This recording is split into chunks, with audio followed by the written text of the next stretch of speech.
Good morning, folks. Josh Zeppis here, freedom fighter, hyper creator, wordsmith, poet, all that good stuff with Broke is No Joke, the movement towards true freedom, which is, of course, the truth you're not supposed to know about all that stuff you care about, your money, your career, your success, your relationships, your health. And we're here with a brand new article. I'm super excited. We're going to have a little fun today, a little fun this time, and we're going to talk about success semantics. By the way, if you want to check out the article, make sure you go to brokeisnojoke.org. It'll be on there, and we're gonna have a lot of fun with this. So the other day I saw a sign on the wall, right? I put it up here, a sign on the wall that says, "This is my happy place," right? Very, very basic set of words. This is my happy place. And every time I read it, I read it a little differently. And every time I read it differently, I got a different meaning from it. So there's some secret there. There's some little message in there that there's 5 words. This is my happy place. I got 5 different messages from it, all in how I read it. And it just got me thinking, like, wow, could we get more out of what we read? Could we get more out of these messages that we see? It's cool to put up stuff on the walls and like everything is happy and great and try and think better. But what are the deeper messages? What are the things that, if not to sound like Ferris Bueller, but if we were just to slow down every now and then, maybe we would not let life pass us by so quickly.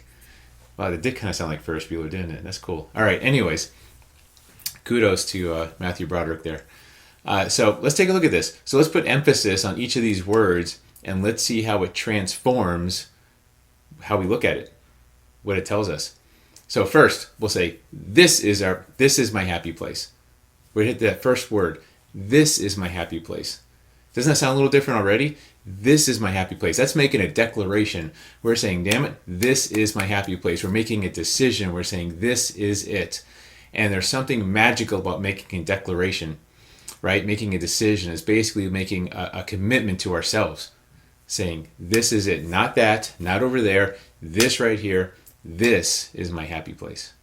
Doesn't that sound cool? Like this, there's such a great, amazing power in making that decision, right? Really putting that stake in the ground, saying this is going to be it. And it helps clarify our future is what it really does. It helps us determine where we're going with a lot more certainty. Because if we can't see it in our minds very clearly, we're not going to be able to hold it in our hands at any point in the future, right? Our minds don't work in generalities. It's got to have that clarity. Okay, so that's the first one. Let's hit the second word now. So let's say, this is my happy place. All right, I'll say it one time. Say it with me, in fact. This is my happy place. See, now it's not so much a declaration as an affirmation, right? We're reminding ourselves, once again, this is my happy place. And the cool thing about affirmations is that it reminds us why we get up in the morning. It's when we start to fall off the path, we start to veer away from our purpose and from what we want to do in life and from our goals and our plans. That is, the affirmation is that reminder saying, this is my happy place, right? Maybe it's raining and you're like, shoot, but this is my happy place. I'm going to remind myself of that so I can make sure I don't forget. I don't forget that this is my happy place. Isn't that cool? So that second word kind of brings in that affirmation aspect. And by the way, when it comes to affirmations, if we say it enough times, we eventually actually believe it. And when we start believing it, we can make it come true. So be very careful what you say to yourself, right? That's the message here. Be very, very careful. All right, let's take word number 3. Ready? Here we go. Say it with me. This is my happy place. No, you understand? This is my happy place. See, what we're doing now is we're actually taking some ownership. We're taking personal responsibility. We're saying, this is my happy place. Like, not yours. You can't take it from me. This is mine. I'm taking personal responsibility right now. I'm not letting anything stop me anymore. No more. It doesn't have to, whether or not it's my fault is irrelevant. It is now my responsibility. This is my happy place. I'm taking ownership of it. I'm taking control of it. By the way, my favorite word is freedom. And isn't freedom just another word for control? Basically self-control, controlling what we do, when we do it, how we do it, with whom we do it, why we do it. That's what it's about, guys. So it's all about that control in the sense of personal self-control. But to have self-control, We need to take ownership.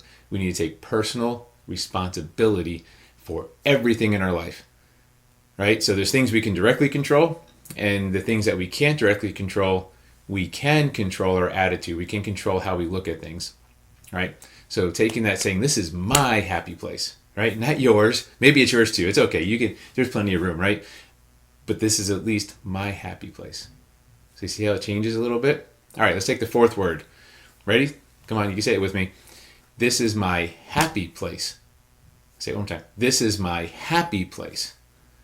All right, so now we've switched over, and now we're shifting into attitude, right? We're actually defining that this is not going to be the okay place, the average place, the shitty place. This is going to be my happy place. So now we're adjusting our attitudes. And if you don't know this already, you'll find out soon enough if you do more of this kind of self-development work, is attitude is everything. It's absolutely everything. Well, okay, it's not technically everything. However, it is that lens, that blindfold, that filter that we put over our eyes, and it's how we see the world. If we see everything as positive, if we expect success, it's funny how we're gonna find success in everything. But if we expect failure, if we expect hardship, if we expect struggle, guess what we're gonna find? We're gonna find struggle. It's gonna be hard. So attitude is huge. So when we say this is my happy place, we're putting that stress on the attitude. We're saying, you know what, this is it. This is my happy place.